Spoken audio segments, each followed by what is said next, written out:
నేను మంచిగా ఉన్నప్పుడు అందరు నా దగ్గరికి వచ్చి సాయం తీసుకున్నారు. నువ్వు మంచోనివి, దేవునివి, ఇది అది, నీ అంత మంచోళ్ళు లేడు మాదిగిళ్ళ అన్నారు. అడ్డం పడంగానే ఒకడంటాడు, నువ్వు గొప్ప మాటలు మాట్లాడినావు అని ఒకడంటాడు. ఇంకోడు నీ పాపం పండింది అంటాడు.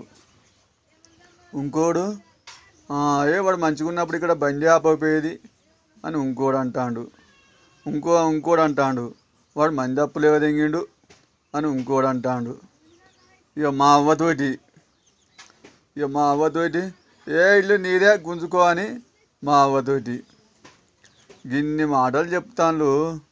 మీకే చెప్తాను అందరికీ, ఎవడెవడు ఏం మాట్లాడిండో గుండెలు నిసారించుకోండి. దేవుడు ఉన్నాడు, ఖచ్చితంగా దీనికి పయాచిత్తం అవుతుంది. నోటికి వచ్చినట్టు మాట్లాడకుండా